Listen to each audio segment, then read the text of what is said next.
Hello good morning. आपका फिर से स्वागत है एक मुसाफिर पे। और मैं रुका हुआ हूँ टूक टूक में। दो गांवों को मिला के टूक टूक बनता है, उरुल और फ्लोर। तो इसकी कहानी मैंने आपको कल बता दी थी, तो अभी मैं बताता हूँ। कल नहीं बता पाया था कल की वीडियो में। वो ये कि मैं जिस गांव में हूँ उरुल में, यहाँ के लोग बहुत आर्टिस्टिक हैं। और जैसे अभी जो सर हैं उनके लड़के ने ये बनाया है सिगरेट का ये। और यहाँ के लोग लगभग सब कुछ खुद ही करते हैं, जैसे कि वो कारपेंटर हो गया, कारपेट डिजाइनिंग हो गई, और ये वुडन आर्ट हो गया, स्टोन आर्ट हो गया, यहाँ के लोग खुद ही करते हैं। और यहाँ के घरों के बारे में बता दूँ मैं। आपने हेरिटेज हाउस तो देखा था कल, और जो अब वो तो हेरिटेज हो गए ना वहाँ के, उस वो तो अब बनते नहीं हैं। जो अब रिसेंटली घर हैं उनके बारे में बताता हूँ मैं कैसे होते हैं। ज़्यादातर वुडन का ही होता है सब कुछ। और मैं छत के बारे में बताता हूँ। ये पाम के पेड़ के लकड़ी होती है, और ये उसके ऊपर टहनियाँ वगैरह वगैरह होती हैं। और उसके ऊपर फिर कपड़ा डाला जाता है, और उसके ऊपर फिर मिट्टी, मड, चिकनी मिट्टी जो पानी में मिक्स करके बनाते हैं, और उसके ऊपर फिर मिट्टी डाली जाती है। तो ऐसे 5-6 लेयर हो जाती है छतों की, और वो आपकी 8-9 इंच की हो जाती है। तो उसके कारण पूरा हीट रेजिस्टेंट हो जाता है, क्योंकि यहाँ पे बहुत ठंड पड़ती है। बट स्नो और रेन बिल्कुल नाम मात्र की होती है। तो इसलिए ज़्यादा छत टपकने का चांस ही नहीं होता, क्योंकि मैक्सिमम 1-2 mm बरसात होती है, और 2-4 mm मैक्सिमम स्नोफॉल होता है। तो इसके अलावा कुछ नहीं होता है। ये बिल्कुल कोल्ड डेजर्ट एरिया है। और अभी शानदार सुबह हो चुकी है, और अभी मैंने ब्रेकफास्ट किया है। तो बाल्टी मिश्री जो स्पेशल आटे से बनती वो खाई है, एक नमकीन टी पी है, और साथ में एक चटनी थी बाल्टी, तो वो खाई है। तो अपना हो गया बहुत ज़बरदस्त। और आज चलते हम थांग विलेज। अगर आपने मेरा कल का वीडियो नहीं देखा है टूक टूक वाला, कि टूक टूक कैसा है फ्लोर विलेज, और तो ज़रूर देखो, आपको बहुत मज़ा आएगा।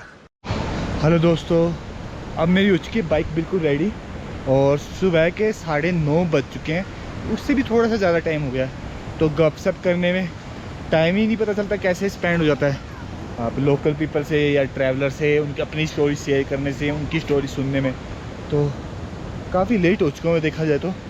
पर इतना भी ज़्यादा नहीं। अब मैं चलता हूँ सबसे पहले थांग विलेज, और उसको एक्सप्लोर करने के बाद फिर कहीं और चलते हैं। और इस एरिया में ऐसी कोई चीज़ नहीं है जो ना होती हो, हर चीज़ होती है।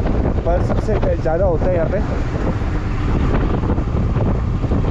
एप्रिकेट, क्योंकि बहुत महंगा होता है। उसका जूस बनता है, उसका बादाम निकल जाता है, और ऑयल बनता है। तो सबसे ज़्यादा इनकम का सोर्स एप्रिकेट ही देता है यहाँ पे। ये जो पूरा एरिया है, यहाँ पे आर्मी का ही हेल्प से गांव वालों का काम चलता है। तो गांव वाले जो जितना भी काम है, एक तो एप्रिकेट होता है जो मेन इनकम का सोर्स है, और सेकंड क्या है, यहाँ पे घोड़ा गाड़ी खच्चर वगैरह हैं जो आर्मी के लिए यूज करते हैं। तो उससे गांव वालों का जो थोड़ा बहुत इनकम होता है। और एक चीज़ और, जो यहाँ पे एप्रिकेट्स होते हैं उसको आर्मी वाले खरीदते हैं गाँव वालों से, और इनका खुद का प्लांट है। उससे प्लांट को में प्रोसेस करते हैं, और उससे फिर आर्मी वाले बेचते हैं, और जो भी इनकम होता है वो गांव वालों को मिलता है। इसमें आर्मी वाले को कोई प्रॉफिट नहीं है। तो ये वाले सारे एप्लिक जो हैं, ये आर्मी के प्रोसेसिंग प्लांट में तैयार हुए हैं। और इतना बड़ा केवल 200 रुपीज़ का है, तो बहुत सस्ता, यानी कि ज़्यादा ख़रीदा जाए और गाँव वालों को फ़ायदा हो। और मुझे यहाँ पे आइसक्रीम मिली है जो इंडियन आर्मी के अंडर ही है। मशीन तो बाहर की है, बट अंदर की प्रोसेसिंग वोसेसिंग जो भी सामान है वो सारा लोकल है। तो यानी कि बहुत सही टेस्ट है इसका। तो मुझे यहाँ पे आइसक्रीम खाने को मिल रहा है इतनी बढ़िया टेस्टी, तो और क्या चाहिए। तो आइसक्रीम अच्छी है, टेस्टी, मज़ेदार। यहाँ से पीओके की जो LOC की बाउंड्री है वो देखने को मिल रही है, वो वाली LOC की बाउंड्री वो वाली है, यही बात तो। और थांग विलेज यही है, और यही 0 पॉइंट है, क्योंकि 0 पॉइंट उसे कहते हैं जहाँ पे रोड एंड हो जाती है, जिससे आगे जा नहीं सकता। और ये म्यूजियम है लास्ट गांव का, तो इसके अंदर जाते हैं, उसके बाद थांग विलेज में घूमेंगे। तो अभी म्यूजियम चलते हैं। म्यूजियम क्या है वो, एक खूबसूरत सा जगह दिख बनाया हुआ है। हाँ, और ये बहुत सुंदर बनाया हुआ है, देखो डिजाइन। और वाइड से ऐसे ऊपर जाना है और बहुत खूबसूरत डिजाइन है।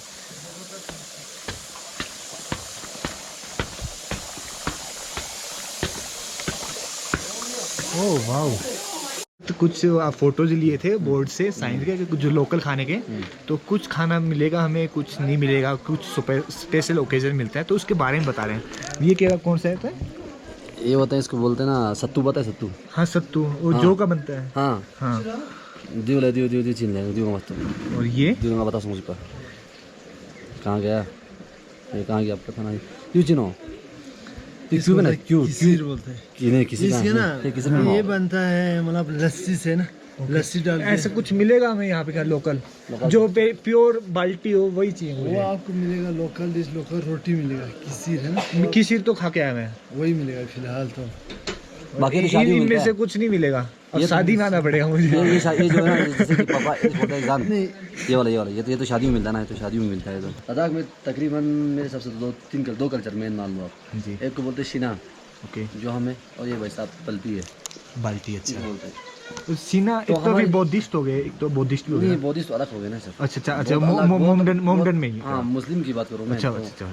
तो जो हमारी जो मेन ओरिजिन है ना, जहाँ से हम आए हैं, वो हमारी बल्तिस्तान है, गिलगित बल्तिस्तान। हाँ जी। अब गिलगित एक स्टेट है पाकिस्तान का। हाँ जी। जिसमें गिलगित होता है, जो शीना, हम जो हमारे जो लोग हैं द्रास वाले। अच्छा उनको अच्छा, हम द्रास से हैं। हाँ, उनको बोलते हैं गिलगित। ओके और ये भाई साहब बल्तिस्तान, ओके। ये बोलते हैं बल्ती भाषा। ओके। और इनकी और हमारी लैंग्वेज अलग है, रहना सहना अलग है, वैसा नहीं होगा। जैसे ये इलाका जो है, ये गर्म इलाका है, इसको बोलते हैं गर्म इलाका, ये बहुत गर्म इलाका है, यहाँ पे इतनी सर्दी नहीं होती है। ओके। और हमारे द्रास में कम से कम, अब तो बर्फ़ कम पड़ती है, पहले तो 5 फीट तक पड़ती थी और -40 डिग्री तक भी हाँ, वो बड़ा जाता था। तो वहाँ पे अभी तो यहाँ पे ना ठंड ज़्यादा यहाँ पे होती है, लेकिन सर्दी ज़्यादा यहाँ पे होती है, बर्फ़ ज़्यादा वहाँ पड़ती है। वो उसके पहाड़। हाँ, जब बर्फ़ पड़ेगी तो सर्दी कम होगी ऑटोमेटिकली। हाँ, ये कुदरत का उसूल है। अच्छा, बर्फ पड़ेगा तो सर्दी कम हो जाता है, और बर्फ नहीं पड़ेगा तो सर्दी ज़्यादा हो जाती है। जैसे अभी कितनी सर्दी है यहाँ पड़ती है, ज़्यादा 6 इंच बर्फ़ पड़ेगी आपको, उससे ज़्यादा नहीं। आज बर्फ़ पड़ी, कल धूप निकल गया। जी। हमारे यहाँ पे नहीं, आपको मार्च अप्रैल तक भी देखने को मिलेगा बर्फ़। हाँ, वो तो आपने देखा होगा रास्ते में। हाँ जी बिल्कुल। वो इस तरह का है।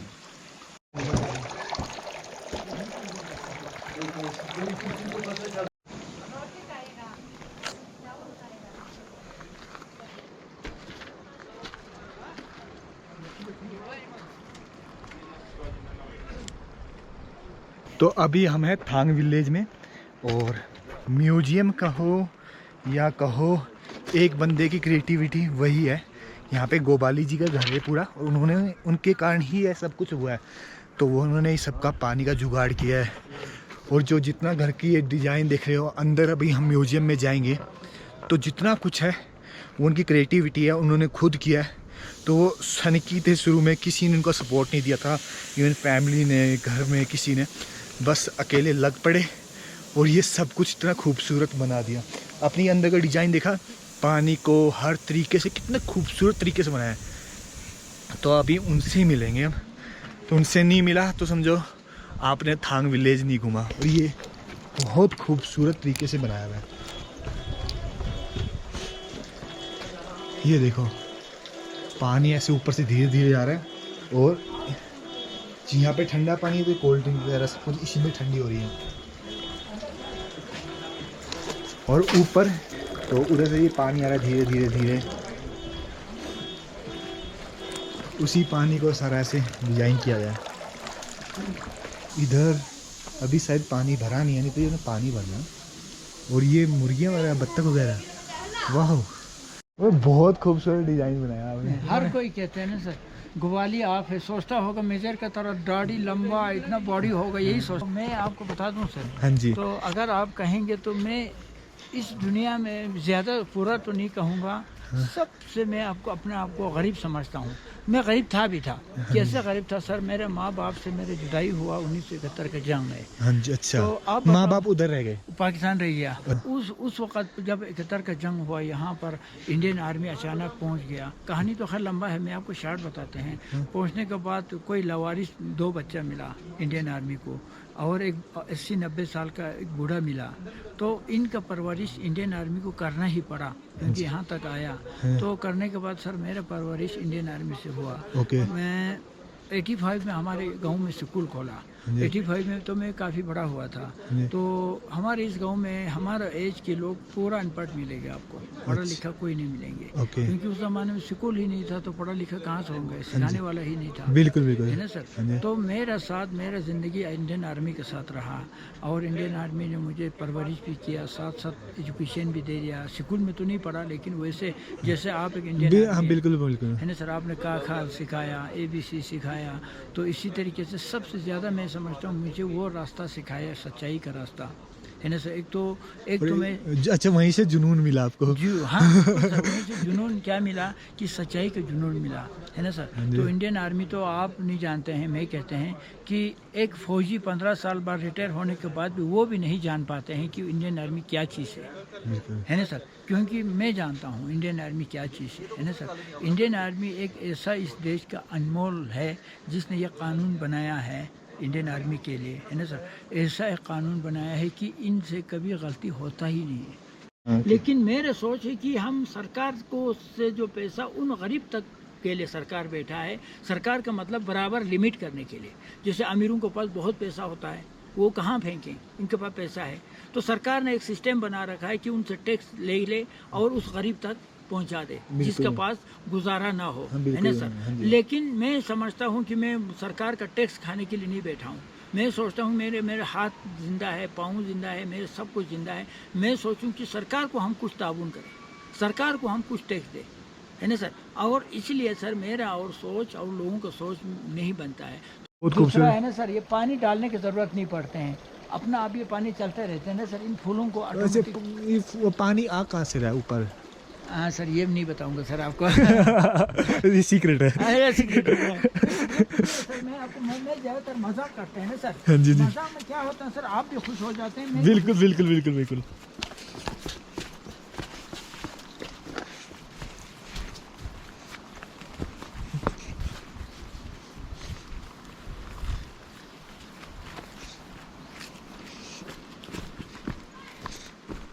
सबसे पहले सर आप इस गांव में इस साल है ना सर, अभी 1 महीना पहले बारिश पड़ा था, जोरदार बारिश पड़ा था। अच्छा। आपने सुना होगा, तो इसलिए अभी नाले में पानी ज्यादा है। अच्छा। नहीं है तो सर अभी आप पानी चेक करो, इतना सा पानी है नाले में। उस पानी के ऊपर सर मैंने ये सिस्टम बनाया, आप देख सकते हैं कि इसमें अभी देखो सर, ये आपका पंखा मैंने अपना हाथ से बनाया, आप देख रहे हैं। खुद पंखा हाथ से बनाया? हाथ से बनाया सर। ओके देखो ओके। आप लकड़ियों से तार से टाइट करके पंखा बनाया।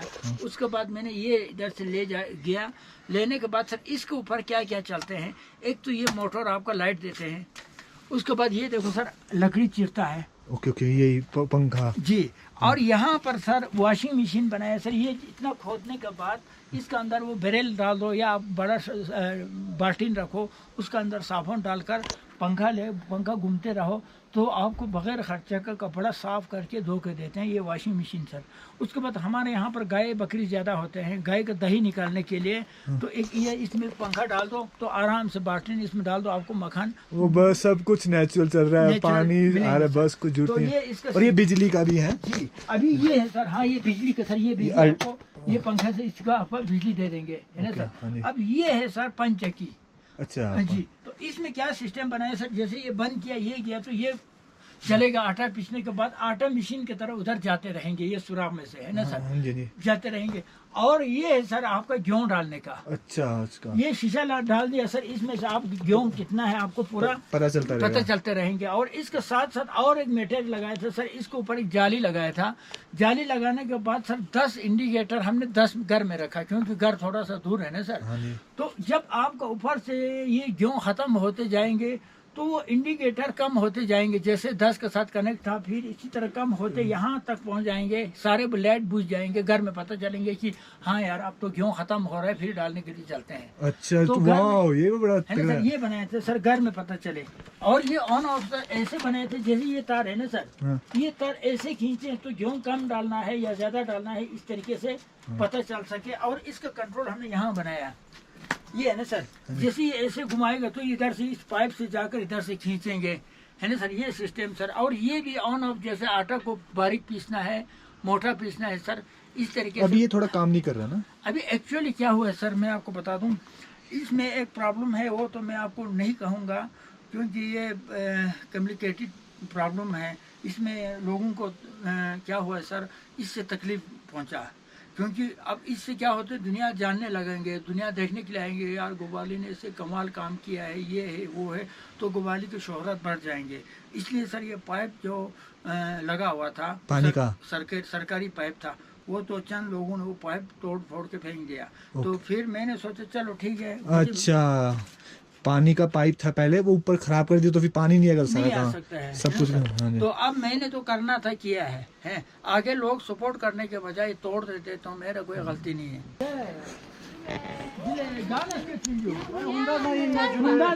हुंडार पसी इवन फुटू के चाला 500 नेंचन है।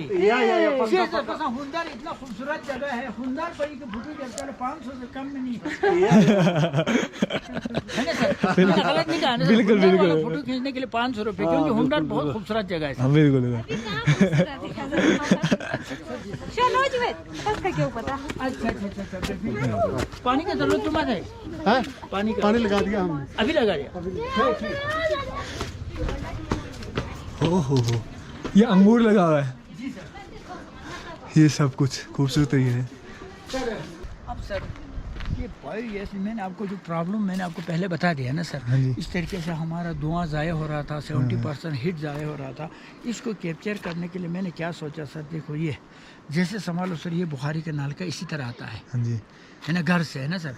तो मैंने इसके ऊपर जैसे ये रखा सर, हाँ जी, सर शीट डालने के बाद अब इसका धुआं कहाँ रहा, इसी के अंदर रहा है ना सर। अब ये सारे हीट ये दोनों पकड़ते हैं, पानी और ये बायोगैस पकड़ने के बाद।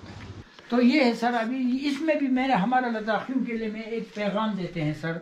तो लद्दाख का असली नाम लद्दाख नहीं था, लगाक था। लगाक का मतलब हमारा लैंग्वेज में यानी चारों तरफ से पास बंद हो गया, खरनोला बंद हो गया, जुजला बंद हो गया। तो 8 से 10 महीने तक लद्दाख दुनिया से कट रहते थे। बस जून जुलाई में थोड़ा बहुत रास्ता खोलता, तब भी इतना बड़ा पास क्रॉस होकर लोगों को आना जाना बहुत मुश्किल था। तो लद्दाख के सर हर गांव अपना इंडिपेंडेंट था, हर गांव सर। देखो अब सारे चीज़ें जो आप देख रहे हैं, तो ये इनका डीलिंग का था सर, ये कपड़ा सुलाने का है सर, ये पत्थर का आप देखो सर, ये पत्थर का बर्तन है, है ना सर। जैसे ये पत्थर का बर्तन है, ये आप देखो सर, यहाँ से ये करछी बना रखा है सर। सारे गांव इंडिपेंडेंट से पूरा बर्तन सर, ये आपको वो बनाने का था सर, ये कालीन, ये कपड़ा सिलाने के लिए सर, पता नहीं क्या, तो हमारे भी समझ नहीं आता सर। ये सब कुछ पैक कर रहे हैं जबरदस्ती, मेरी बाइक में बिल्कुल जगह नहीं है। नहीं सर, ये देखो ना सर, मैं कि यादाश्त के लिए, जैसे आप घर में भी पहुंच जाएंगे, तो मैं इस 0 पॉइंट पे पहुंचा हूँ, इनके पास बैठा है ना सर, इन्होंने ये खुबानी दे दिया, ये खुबानी सर। यहाँ के बारे में, गोबाली जी के बारे में यूट्यूब पे ज़रूर सर्च करना कि वो क्या चीज़ है। तो मेरे वीडियो में इतना सब कुछ नहीं बता पाऊँगा, क्योंकि हमारी कम से कम 1.5-2 घंटे बातें हुई हैं। मेरी बातें नहीं हुई है, मैंने उनकी स्टोरी सुनी है, और जाते तो मेरे को उन्होंने खुबानी भी दी है। जैसे आपको पता है 1971 की वॉर जहाँ एरिया है, ये केवल नाइट वॉर था। तो इस साइड जो बंदे थे वो इंडिया में रह गए, जो उस साइड थे जो वो पाकिस्तान के पीओके वाले पार्ट में रह गए। तो ये इंडिया में रह गए क्योंकि ये अकेले थे, माँ बाप से बिछुड़ गए थे। तो इंडियन आर्मी ने पाला है, तो स्कूल वगैरह कुछ नहीं है, और इस एरिया में लगभग सभी बंदे अनपढ़ हैं। तो इनको इंडियन आर्मी ने ही, जैसे होता है अपने आप ही थोड़ा बहुत पढ़ाया लिखाया, जो खुद ही पढ़ाते हैं, वैसे कि भी स्कूल में नहीं गए हैं। उसके बाद ये बहुत बड़े इंजीनियर हैं, इन्होंने ऑटोमेटिक रिमोट कंट्रोल गेट बनाया है, पवन चक्की और भी बहुत कुछ चीज़ें बनाई है जो आपने वीडियो में देखा है। तो यानी कि आपने केवल एक फुंगसुक वांगड़ू का नाम सुना है लद्दाख में। दूसरा, मैं किसी को मिल रहा हूँ, मैं बराबर नहीं कह रहा हूँ क्योंकि सब बंदा स्पेशल होता है अपने आप में, और ना कम है ना ज़्यादा है। तो गोबाली जी हैं, आप इनके बारे में यूट्यूब पे ज़रूर देखना, आपको बहुत मज़ा आएगा।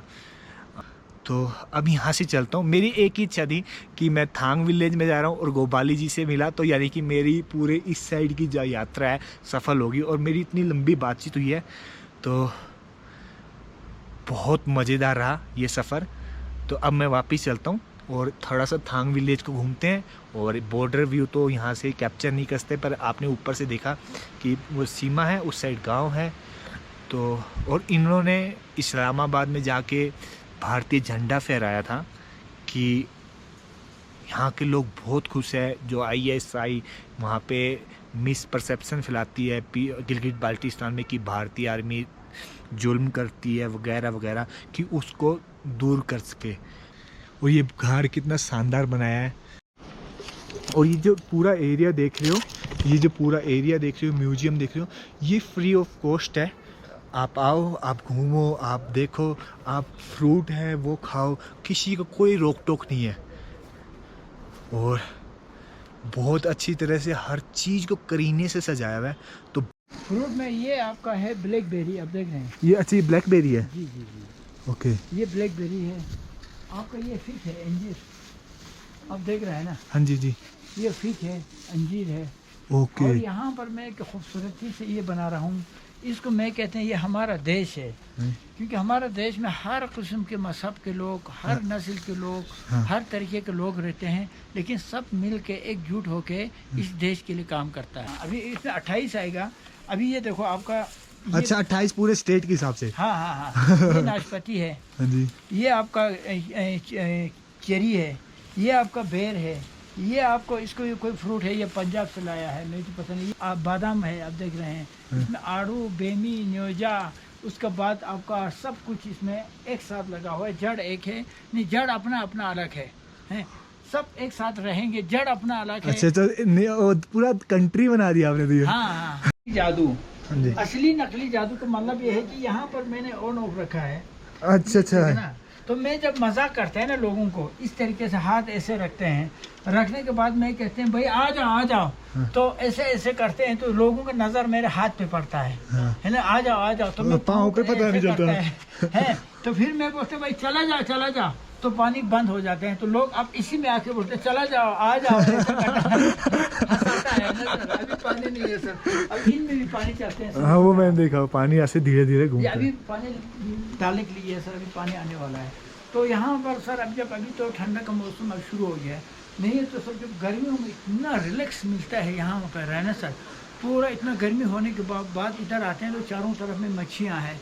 अभी आपने देख लिया कि ये जो मच्छी वाला टैंक है जो बात हुआ ना सर, हाँ जी जी, तो ये नीचे आप देख रहे हैं, ये नीचे पूरा पॉन्ड है ना, पूरा पॉइंट है सर, मच्छी इसमें रहते हैं। उधर भी मैंने एक लॉजिक रखा है सर, ओके, जो मच्छी के टैंक में मैंने एक लॉजिक रखा है, उसमें मजाक करते हैं लोगों को। तो ये जो फूल खिला है ना सर, हाँ जी, वो क्या करते हैं, वो खिलाता है पिलाता है, लोगों को देखता है, तो उसके सर पे फूल खेलते हैं, क्योंकि हर कोई उसको याद करता है, हर कोई इसका दुआ देता है। तो मरने के बाद भी इसके सर पे फूल खिलते रहते हैं, है ना सर। अब वो दूसरा बीच में जो गड्ढा वाला है वो खराब लोग है, तो खराब लोगों का आदत होता है, खाते हैं पियेंगे, है ना सर। ये लोगों का मैंने निशाना बना दिया। लास्ट में अच्छे लोग भी चला जाएंगे, बुरे लोग भी चला जाएंगे, सबने चला जाना है, सबको चला जाना है। जाने के बाद अच्छे लोग ये पहचान छोड़ के जाएगा, हाँ जी, फूल के रूप में, है फूल के रूप में। हाँ जी सर। ये देखिए अच्छे लोगों का सर यहाँ से पानी बाहर खिलाता है, हाँ, यहाँ से भी पानी बाहर आएंगे लोगों को खिलाता है, हाँ जी, यहाँ से भी पानी बाहर आया, समझ लो लोगों को खिला रहा है। हाँ जी। तो अब इनके बच्चे भी वैसे होते हैं, इधर से खिला रहे, इधर से खिला रहे, इधर से खिला रहे, तो खिलाने की वजह से इनके सर पे फूल खिला, लोगों ने इनका नाम लेते रहे मरने के बाद भी। थांग विलेज के अंदर गांव को देखने तो क्या मज़ेदार है ना, अगर आप सोलो ट्रैवलिंग कर रहे हो और अलग अलग लोगों से मिल रहे हो, इतने डिफरेंट लोगों से। मैं उम्मीद नहीं कर रहे थे कि ये इतने इस लेवल के बंदे हैं। घर कितने, ये सारा शायद पशुओं का सामान रखने के लिए बनाया गया है। हाँ ये सामान है, तूड़ा वगैरह पशुओं के लिए। ये घर बहुत पुराने हैं, ये सारा सामान जो मेरी खच्चे वगैरह हैं। रेस्टोरेंट।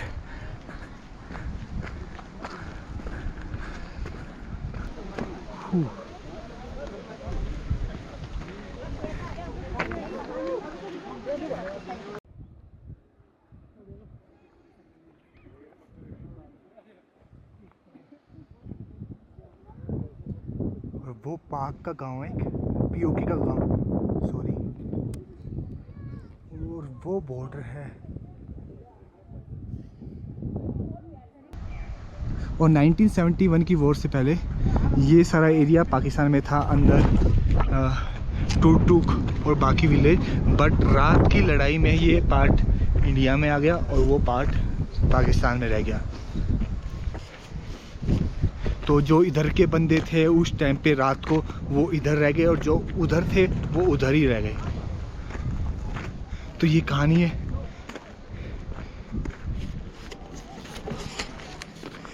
और ये सारा इलाका बंजर है, बस पानी का एक सोर्स है, एक नाले को पानी को अच्छी तरह डिस्ट्रीब्यूट किया हुआ है और जिससे पूरा ग्रीनरी है। तो और ये यहाँ पे जितनी भी मेहनत हुई हुई है, जितनी भी ग्रीनरी दिख रही है, वो सारी ज़्यादातर गोपाली जी की मेहनत के ऊपर डिपेंड करता है।